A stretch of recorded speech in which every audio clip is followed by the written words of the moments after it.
Hola, hola, bienvenidos una vez más a mi canal en los jueves de Conóceme Mejor, donde cada semana les hago un relato o un story time de cosas que han sucedido en mi vida, ya sea pues antes de yo ser youtuber o en el tiempo que soy youtuber, pero son cosas que ustedes no saben o yo no les he contado en blogs o cosas así. Y de ahí entonces nace la idea de esta sección. Recuerden entonces, mis amores, para las personas que sean nuevas por aquí en esta sección, que suele ser un poquitito larga, más o menos entre los 20 a 30 minutos, para que se vayan poniendo cómodos, busquen algo que tomar, se pongan comoditas y empezamos.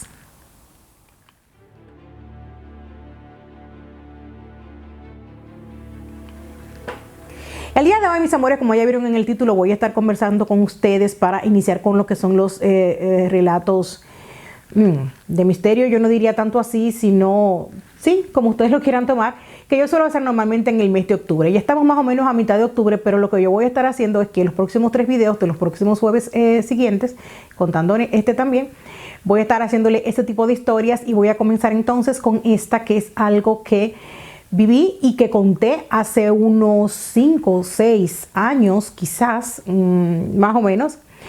Me parece que fue en mi canal, que hoy es canal de salud, pero que en un inicio era canal esotérico.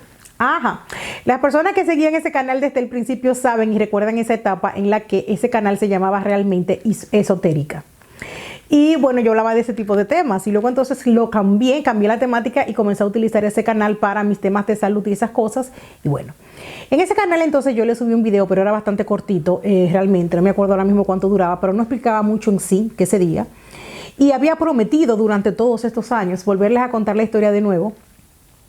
Un poquito mejor hecha, mejor elaborada y más, más centrada en sí. La cuestión es que eso. Para las personas que hayan visto ese video ya viejo, pero bueno, va a ser entonces ya como que un recordatorio. Pero las personas que sean nuevas por aquí, pues va a ser un tema completa y totalmente nuevo. Entonces, mis amores, yo me he visto realmente a lo largo de mis 42 años de vida 2 veces al borde de la muerte. Una de esas experiencias fue en un embarazo que yo perdí, me hicieron un legrado. Esa experiencia ya está aquí pues en el canal, se la conté en Jueves de Conóceme Mejor. Así que no me voy a basar en esa, sino en la segunda ocasión en la que esto me sucedió. En base a lo que les dije previamente, que ese video, aunque se lo subí, era muy poco detallista, era muy cortito y no di realmente mucho, no abundé mucho en el tema. Además también de que en esa época yo no estaba ya tan curada en lo que era el tema youtubero, ni mucho menos contar este tipo de cosas, así es que bueno, diferente.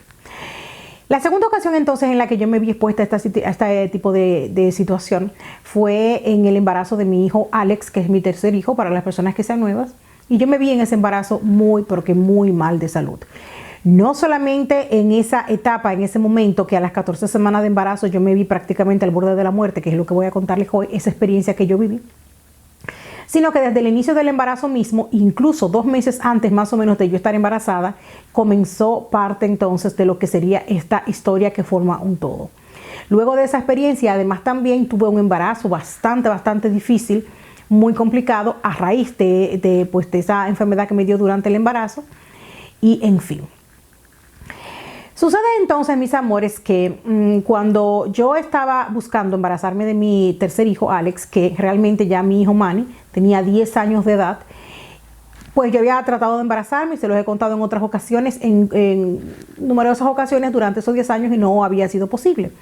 Por lo que cuando sucede esto del embarazo de Alex es prácticamente, bueno, yo lo veo, así lo veo yo desde ese punto de vista, una especie de milagro. Desde el mismo embarazo, o sea, yo lograr embarazarme, hasta conservar el embarazo.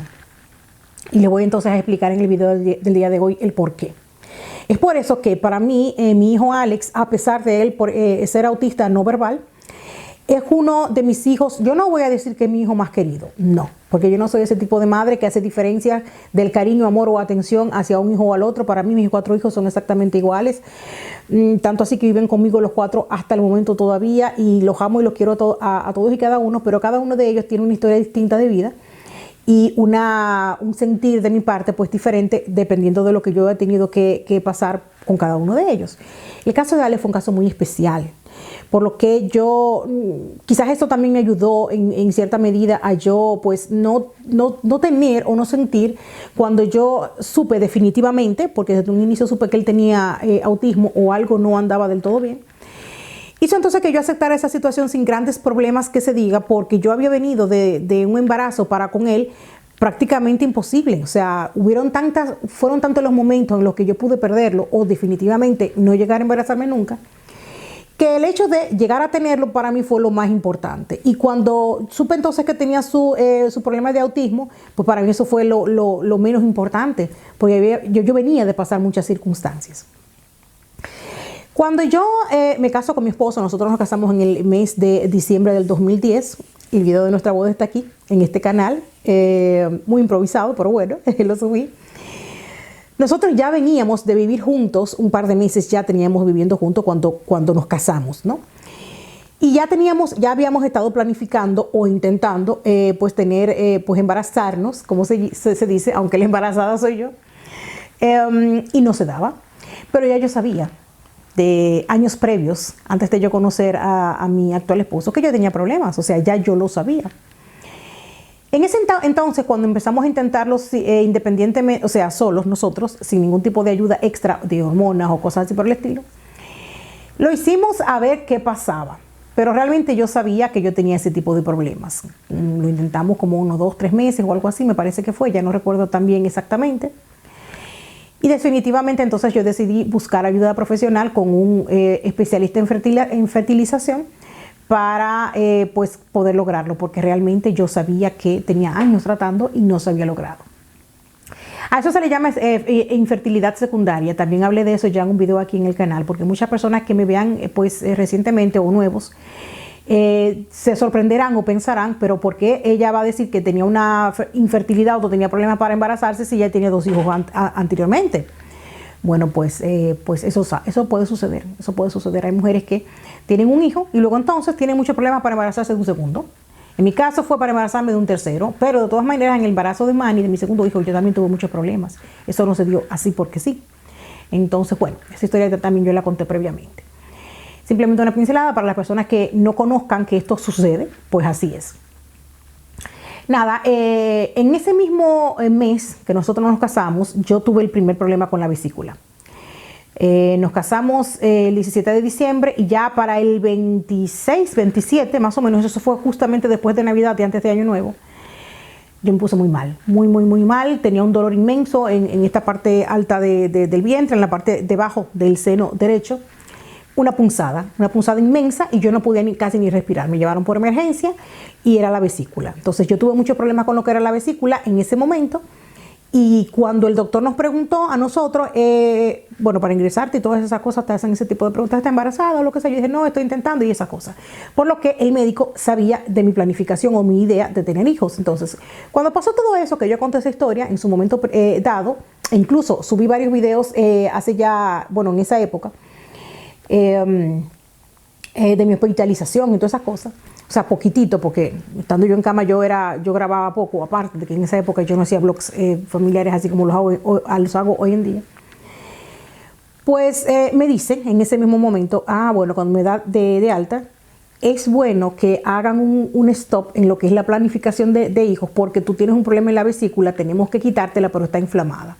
No te la puedo quitar ahora porque es altamente peligroso operarte con la vesícula inflamada, sino que lo que vamos a hacer es darte una medicación para que se desinflame y luego entonces en 2 a 3 meses entonces planificamos bien la operación y te la tengo que sacar. Entonces no es bueno que tú te embaraces ahora en estos meses porque sería contraproducente o muy peligroso para lo que es el embarazo, ¿no? Pero yo me confié, yo dije, no, es que de todas maneras yo tengo 10 años planificando y nunca ha pasado nada, no va a venir a pasar ahora. Pues tal cual. Más o menos en el mes de febrero o marzo yo salgo embarazada de Alex. La operación iba a estar planificada, me parece que fue para el mes de abril precisamente, porque yo tenía más o menos un mes de embarazo solamente cuando se desató el problema como tal, o me enteré que estaba embarazada. Cuando me entero que estoy embarazada entonces, fue una sorpresa para todo el mundo porque estábamos buscándolo, no se daba, pero cuando sucedió cuando ni lo buscábamos ni lo esperábamos y no debía ser, supuestamente. Pero como ustedes comprenderán, cuando ya tú tienes tanto tiempo esperando y sucede, lo último que yo iba a hacer era no tener al bebé. Ustedes saben que esa palabra que ya no se puede ni siquiera mencionar aquí en YouTube. Entonces, aunque el médico me sugirió en ese momento, cuando yo fui a la consulta, tenía náuseas, me sentía mal y esas cosas, pero yo tenía ese tipo de síntomas con la vesícula también. Entonces yo en un inicio no es que lo reconociera enseguida. Entonces cuando me llegan al médico, pues entonces cuando voy al médico, mi ginecólogo, pues él se da cuenta y sabe mi problema previo y me dice, no es muy bueno o muy recomendable que tú tengas este niño ahora. Tú tienes un problema de la vesícula que no vamos a poder controlarlo durante tu embarazo y va a ser altamente peligroso para con tu vida. Y me lo avisó. Pero mis amores, honestamente, en esa época yo les hice un video cuando que fue así como nació incluso mi canal, porque yo dije, bien, ven acá, o sea, esto es una sorpresa, prácticamente un milagro, el hecho de que yo esté embarazada ahora de repente, después de haberlo buscado tanto tiempo, pues yo quería guardar un récord. Y bueno, nada, decidí tenerlo, de todas maneras. Yo dije, no, yo soy una persona muy creyente en Dios. La semana que viene vamos a estar hablando sobre mis creencias, ¿ok? A modo general, o sea, no solamente creencias religiosas, sino a modo general. Pues yo dije, no, yo claro que yo voy a tener a mi hijo, o sea, dime, no está en discusión el hecho de si yo lo tengo o no, independientemente de mi problema de salud actual que tengo. Pues tal cual. Empezamos entonces mi embarazo con un control médico muy detallado. A pesar de que yo además de eso tenía ya presión alta de por sí, yo sufro de presión alta desde mis 23 años de edad, o sea, antes de yo tener mi embarazo de Manny, de mi segundo hijo, que de hecho el embarazo y parto de mi hijo Manny fue bastante peligroso también y también me dio una preeclampsia. Y no sabemos si eso fue una razón por la cual yo duré luego 10 años sin poderme embarazar o qué fue lo que pasó. La cuestión es que yo había tenido ya un problema previo en cuanto a un embarazo por mis problemas de salud. 10 años después con Alex no fue diferente. Aparte de mi problema de la vesícula que yo tenía en esos meses y que ni siquiera se había desinflamado, seguía yo con el problema, tenía mi problema de la presión. Yo tomaba medicamentos para la presión desde mis 20 y pocos, como les dije. Entonces, me cambian la medicación, me ponen una medicación especializada para el embarazo para que no afecte al bebé. Sin embargo, cuando yo tenía las primeras semanas de embarazo y yo hice todo ese recuento, eso ya sí está aquí, lo pueden comprobar exactamente, 6 semanas de embarazo, 7 semanas de embarazo, 8 semanas de embarazo. Yo comencé a grabar todo eso desde las 6 semanas de embarazo de Alex. Alex tiene 8 años de edad, así que tenemos 8 años aquí en YouTube. Ay, cómo pasa el tiempo, ahora que me acuerdo, me digo, ¿cómo? Bueno, nada, como en la semana 10 yo comencé a sentirme bastante mal, o sea, yo tenía muchas náuseas y todo eso, pero esos son síntomas que yo he tenido en todos mis embarazos, o sea, yo con embarazos síntomas muy fuertes, o sea, de eso sorprenderán las personas que sean nuevas y dirán, pero para tener tantos problemas y tener un embarazo tan complicado y todo eso, pues, muchos hijos tuviste. Ajá, sí, ustedes se pueden imaginar el amor que yo tengo para mis hijos y el deseo inmenso que yo tenía para tenerlos, que a pesar de todo eso, yo buscaba tener mis hijos y los tenía con todo el dolor de mi corazón y todo el trabajo del mundo, incluso poniendo en riesgo mi propia salud. Ya ustedes se pueden imaginar si yo soy una persona amante, o sea, que amo a mis hijos y que los esperé y los deseaba con todo el amor del mundo. Pues nada, cuando ya yo tenía unas 10 semanas de embarazo, comenzaron las náuseas incontrolables y los vómitos constantes, perdón por la palabra. Me pasaba esto, yo vomitaba hasta 3-4 veces en el día. O sea, tanto era el caso que cuando me parece que fue en la semana 10 o 11 que yo subí de ese blog, yo les mostré que tenía aquí muchos puntos en la cara de sangre. Eso es cuando las personas vomitan mucho, entonces como que la presión de la sangre que va subiendo pues al cuerpo, pues sale incluso hasta por los poros un poco y ya yo tenía la parte de la nariz y esta parte de aquí con esos puntos de rojos de sangre. Yo lo seguía atribuyendo a un embarazo complicado. Y no fui al médico, o sea, yo tenía mi cita, mi control médico mensual como todo el mundo, pero a mí en ese caso, en ese tiempo, me tenían controles cada 15 días, cada 2 semanas, por lo complicado de mi embarazo. En esa semana que me vi tan mal, que yo tenía unas 10, 11 semanas de embarazo, dije, no, yo me voy a acostar un poco, voy a descansar, quizás es que no. Entonces eso, en la noche me seguía sintiendo igual y eso sucedió en las primeras 2-3 semanas. A la semana 13 y media, casi 14 semanas fue, ya yo no, una buena noche yo no aguanté más el dolor. O sea, yo estaba acostada con mi esposo solía masajearme mucho la espalda porque me daban unos dolores de espalda terribles, apenas con 14 semanas de embarazo, que son unos 3 meses, 2 meses y medio, 3 meses más o menos. Y era un dolor horrible, o sea, yo lo atribuía en cierto modo al embarazo solo, pero era también mi complicación del problema de la vesícula y el problema de la presión y todas mis enfermedades juntas que se complicaban con lo que era el embarazo también. Esta noche entonces yo no aguanté y nos fuimos entonces de emergencia para el hospital porque mi marido me vio así tan mal y yo no podía ni siquiera acostarme. Era como si yo tenía un dolor abdominal, como si fuera de parto casi mente. Y mi marido dijo, no, espérate, esto o es un aborto que tú estás teniendo o algo no está bien. Este dolor inmenso que tú tienes, yo lloraba del dolor. Me dijo, no, no, vamos para emergencia. Pues tal cual. Llegando a emergencia, eso fue en la noche. Llegando a emergencia, nos chequeamos. Él le dijo, le estaba explicando a la enfermera que yo estaba embarazada y que tenía dolor. Y en ese mismo instante yo me desmayé. En plena, en la recepción. Y hasta ahí más o menos es lo que yo más o menos recuerdo de esa noche. Cuando yo entonces ya luego volví en sí, ya yo estaba en una habitación con un aparato por todas partes y todas esas cosas. Esa noche mi esposo se fue para la casa porque normalmente aquí en Alemania no es normal o no se permite que los familiares se queden con los pacientes durante toda la noche. Eso aquí no es normal. En mi natal República Dominicana tú siempre tienes un familiar contigo permanentemente. Eso aquí no es así. Bueno, al otro día entonces yo estaba, ¿cómo les explico? Yo no diría que estaba consciente, yo no estaba ni totalmente consciente ni totalmente inconsciente.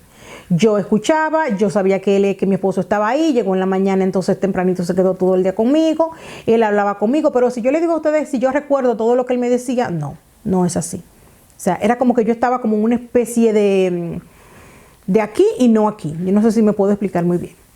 Esa misma noche, al otro día de yo estar interna, mi situación se complicó.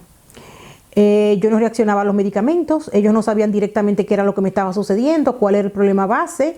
Me tenían en observación, precisamente justamente porque estaba embarazada.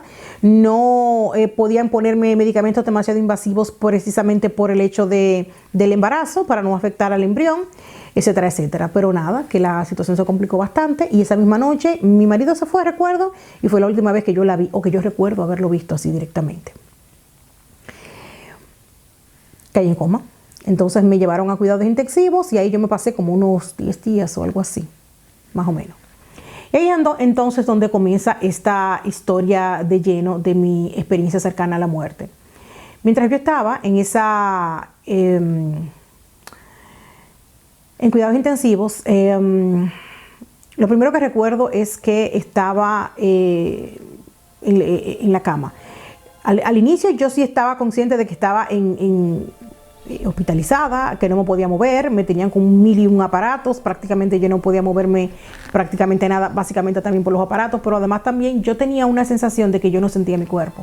O sea, era como si yo estuviese, ¿cómo les explico? Como una especie de vegetal. O sea, yo sabía que estaba ahí, sentía mi cuerpo todavía en ese momento, no podía moverme, pero a la vez no estaba del todo consciente y no sentía ni dolor ni ninguna sensación. Yo tampoco podía moverme. O sea, yo intentaba mover mis manos y no podía, y cosas así por el estilo. Realmente yo no sé si era estando consciente, o sea, despierta, o estando dormida, que yo pensaba que estaba despierta.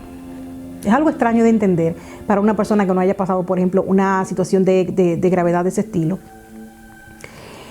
Y yo intentaba mover mi cuerpo y no podía. Pero realmente no era algo que me preocupara tanto. Lo que a mí me preocupaba mucho en ese instante, todo el tiempo, y no lo olvido nunca, es que yo pensaba constantemente en el bebé. Lo único que yo rezaba mucho durante todo el tiempo. Yo soy una persona muy creyente de Dios directamente. Y decía, Dios mío, ayúdame a yo poder sobrepasar esto. Ayúdame a que a mi bebé no le pase nada. Y lo único que a mí me preocupaba era que al bebé no le pasara nada. En ese momento yo no tenía conciencia de mi situación de salud, de lo grave que era o podía ser. Simple y llanamente yo me preocupaba porque al bebé no le pasara nada. Era un bebé que yo estaba esperando tanto y era tan deseado que yo creo que si yo lo hubiese perdido en ese proceso, yo no hubiese asimilado o yo no hubiese superado el hecho de perder al bebé, no tanto así el hecho de yo haber estado tan grave. O sea, se lo cuento tal y como es. La cosa se fue complicando y para mí todo sucedía en el mismo estado de tiempo. Es como que yo no tenía una conciencia de realmente de qué hora era, de cuántos días habían pasado. Realmente yo no tenía conciencia de eso. No sé si es porque yo estaba todo el tiempo con los ojos cerrados, como una especie de sueño, que luego mi esposo me contó que yo estaba durmiendo todo el tiempo, pero para mí no. O sea, yo estaba consciente y tanto así que lo recuerdo y se los puedo contar a ustedes. Yo tenía los ojos cerrados, pero no estaba durmiendo. O sea, es un estado de duermevela. Para que me puedan entender, cuando ustedes, por ejemplo, están durmiendo, o sea, están en cama, se acuestan, cierran los ojos, intentan dormir, pero no se duermen. y tienen los ojos cerrados y tienen como un estado como que de letargo, pero no están durmiendo. Así. Una de esas noches entonces yo me duermo, o pienso que me duermo, y me despierto. Al despertarme, me desperté porque estaba escuchando ruidos. Estaba escuchando ruidos de mucha gente. Me sorprendió porque hasta ese momento yo no estaba escuchando ruidos realmente estaba todo muy tranquilo, muy calmado.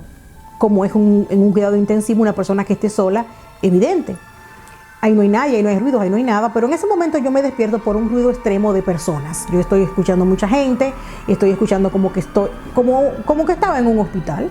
Y estaba escuchando personas que estaban enfermas, y personas que se estaban moviendo y personas que se estaban quejando. Entonces eso me despertó. Me despierto entonces y realmente pasa lo mismo. O sea, no me siento el cuerpo, siento que estoy en el hospital y estoy consciente de que estoy interna, pero no me estoy dando cuenta de nada, no estoy mirando nada. De todas maneras, yo estaba en la unidad de cuidado intensivos y estaba todo cerrado por unas cortinas que están a los lados y en el frente. Y normalmente simplemente la abrían cuando mi esposo me iba a visitar o mi suegra, que me llegó a visitar también varias veces, en fin, cuando venía a visita. O venía la enfermera que me tenía que cambiar medicamentos o lo que sea, simple y llanamente. Por el resto del tiempo, esto estaba completamente cerrado. Entonces, lo mismo cuando me despierto, yo no veo nada. Simplemente veo todo más o menos en penumbras y cosas así. No estoy mirando bien realmente alrededor, pero estoy escuchando esas voces y eso me despierta, como que me molesta un poco. Y en ese momento entonces es cuando yo me puedo parar por primera vez. Honestamente yo no estoy entendiendo no me estuve dando cuenta, luego fue que me di cuenta que yo no me estaba levantando en sí, sino como que no era mi cuerpo el que se estaba levantando, sino como que mi espíritu, mi alma, mi cuerpo astral, como ustedes le conozcan. Me levanto y me siento en la cama y me siento bien. En ese momento ya yo no estoy sintiendo ningún tipo de dolor, no tengo ningún tipo de aparatos puestos, estoy y me siento, y quiero entonces como que me da curiosidad saber qué es lo que está pasando porque hay tanto ruido. Escucho personas que se quejan, otros que lloran, uno que dice yo no me quiero morir, otro le dice me duele, no sé qué cosa. Y entonces yo me quiero parar entonces para ver qué es lo que está pasando. Me paro y camino un par de pasos y cuando abro la cortina, o sea, lo que me estaba cubriendo, que realmente era como una especie de neblina, ahora es que lo recuerdo, comienzo a ver personas. Unos estaban caminando por aquí, otros estaban caminando por allá. Vi un par de personas mayores, vi personas que estaban como más o menos caminando como en una especie de esta caminadera que usan las personas que están en el hospital. Había niños, habían personas. Y yo comienzo entonces a caminar entre esas personas, pero algo característico que ahora es cuando me doy cuenta, pero en el momento de yo estar viviendo eso, no lo entendía de esa manera. Me di cuenta que las personas estaban ahí, pero a la vez no estaban ahí, porque estaban como cada uno en su mundo.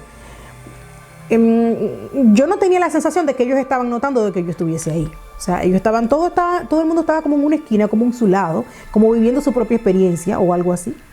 Y yo los estoy mirando y estoy caminando y no veo ni siquiera que me miren a los ojos ni nada de eso. Y en eso veo un niño cerca, era un niño pequeño, y lo veo. Y le pregunto, ¿y dónde está tu familia? Porque lo veo solo. El niño no me responde, no me dice nada, simple y llanamente me da la mano y yo le tomo la mano al niño. Por algún motivo, en ese instante, yo me preocupo más por el niño que por mí misma. No sé si es porque es un instinto maternal, o qué es lo que pasa, o por qué razón entonces, o qué representaba el niño, o quién era ese niño en realidad, no sé. Pero yo le tomo la mano y me preocupo por llevarlo donde están sus padres. Y le digo, dime dónde están tus padres para yo llevarte, porque esto no es un lugar donde puede estar solo, ¿no? Y mientras voy caminando, por ejemplo, con ese niño, en un momento dado, camino con él unos cuantos pasos, todo se pone como que en penumbra, como que todo se iba perdiendo a medida que yo iba caminando. Y veo entonces a mi tía Bella. Ya yo les he comentado a ustedes quién es ella. Yo tengo, hasta el momento tengo 2 tías, bueno, son 3 en realidad, 3 tías, 4. No, ya son 5. Al momento de grabar este video ya son 5 tíos y tías que han muerto, pero en ese momento de esa experiencia solamente eran 2, que era mi tía Bella y mi tía Lourdes, que les conté también esa experiencia, que ella fue asesinada brutalmente muy joven en un atraco fallido en Estados Unidos, mi tía Lourdes. Pero mi tía Bella muere de cáncer. Entonces hay personas que se me han dicho, ay, pero que estoy confundida, tú dijiste que se murió de cáncer, pero dices que la mataron, es que son 2. Ok. Y luego entonces, después de eso, han muerto también 2 que son de parte de, bueno, mi tío entonces luego murió de cáncer también, eso fue hace unos 2 años, 3 apenas. y 2 tíos que murieron de parte de mi papá. Pero siempre les he comentado también en este tipo de sección de los jueves que yo siento mi familia de mi madre mucho más cercana sentimentalmente, porque me crié con ellos, crecí con ellos, que la familia de mi padre, que siempre estuvieron ahí también. No vayan a pensar que es que yo tenía contacto con ellos mucho. O sea, yo me iba prácticamente en muchas ocasiones cada fin de semana, o un fin de semana así uno no, para la casa de mis tías paternas. Pero crecí con mis tías de madre, entonces por eso para mí ellas son muy, muy, muy cercanas. Y la persona que veo es a mi tía Bella. Les comenté que yo he tenido una cercanía, tuve cuando ella estuvo viva, pues una cercanía muy, muy, muy, muy grande con ella, y la persona que yo vi en ese momento fue a ella, o por lo menos esa fue la impresión que me dio. Si ahora mismo lo recuerdo, yo no vi su cara, pero cuando vi esa persona femenina, era ella. Yo entendí y reconocí que era ella. Entonces ella me agarra la mano y me dice, en ese momento cuando ella me da la mano, yo le doy la mano y le suelto la mano al niño, y le doy la mano a ella. Y de una u otra manera el niño como que se desapareció, no sé. Y ella me da la mano y me dice, no, devuélvete y vuelve para el cuarto. Tienes que volver al cuarto, tienes que volverte a sentar o a acostar. Y yo le digo, no, pero ¿dónde tú estabas? Me dio tanta alegría verla, yo quería como que, no, y ella estaba muy preocupada porque yo me devolviera. Entonces me dijo, este no es el momento. Y yo no entendía qué ella me quería decir, que decía, pero, ¿de momento de qué? Ella me decía, no, este no es el momento. Devuélvete, vamos para el cuarto y camina conmigo de regreso hacia la unidad de cuidados intensivos de la cama donde yo estaba. Y cuando nos paramos frente a la cama es cuando yo entendí y me vi entonces, yo vi mi cuerpo entonces en la cama con todos los aparatos y todo eso, y fue donde yo entendí lo que estaba sucediendo. Y ella me insiste y me dice, ve y entra de nuevo, acuéstate en la cama, o sea, que entrara a mi cuerpo. Y me entró la agonía. En ese instante fue cuando yo como que de lo que yo pensé que era un sueño, que realmente es algo difícil de explicar, es algo tan vívido. O sea, yo ahora lo veo como un sueño, pero en ese instante en que lo estás viviendo es algo completamente, es más real que la misma realidad. Si se quiere explicar de una manera, es difícil. Me dio agonía, una agonía inmensa. Yo decía, no, pero ¿cómo es posible? Como que me dio un shock de realidad.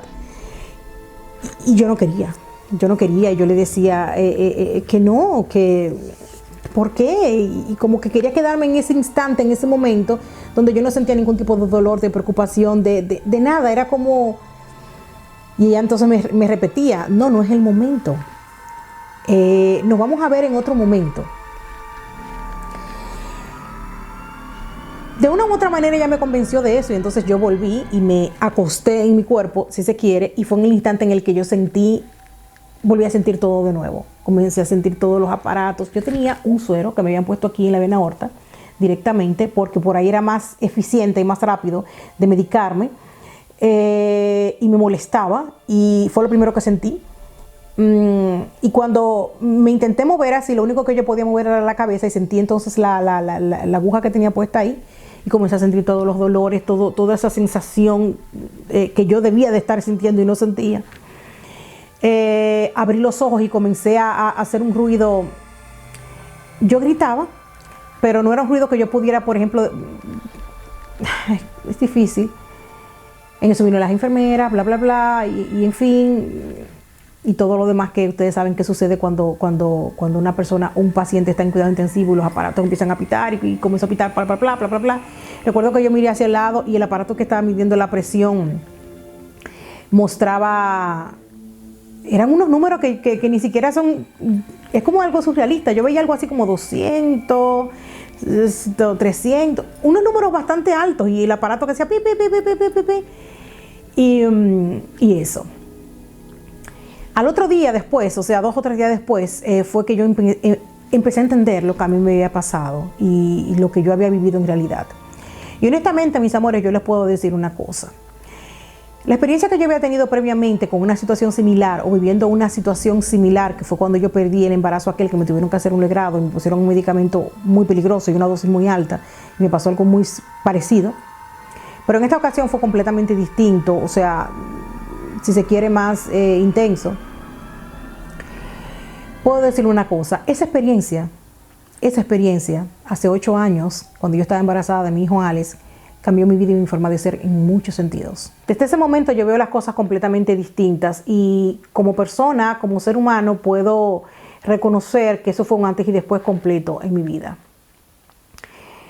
Como les dije al principio del video, eso determinó completamente el yo volver en sí y recordar tan vívidamente, incluso hasta el día de hoy, esa sensación, esa experiencia, y de que yo tenía algo por cumplir todavía, algo todavía por hacer, cambió completa y totalmente mi visión de tantas cosas, Yo no soy la misma persona desde ese tiempo.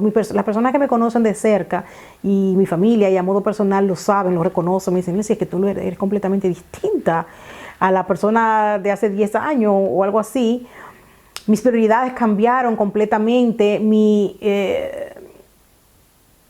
tantas cosas. O sea, después de eso, incluso después de eso mi embarazo para con Ali fue completamente complicado.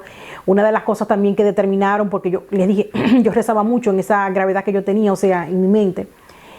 Y yo le decía a Dios que si me permitía, pues, conservar el embarazo, iba a cuidar y querer a ese niño con todo lo que yo tuviera, determinó completamente mi relación para con Alex. Así es que, como les dije, o sea, a mí no me importó que me dijeran luego entonces, no, que el niño tiene autismo, eso es lo de menos, para mí fue lo de menos. O sea, sobrevivir eso y saber y entender que yo tenía que pasar por eso.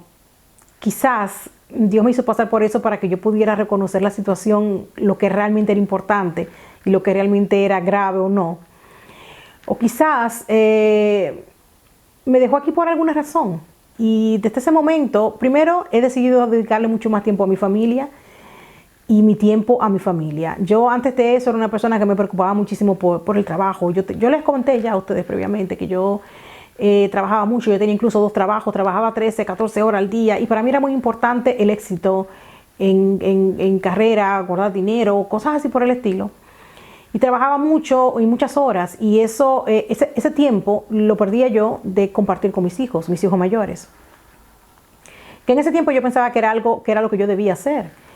Y después de eso yo entendí que realmente eso no es todo lo que cuenta y he cambiado.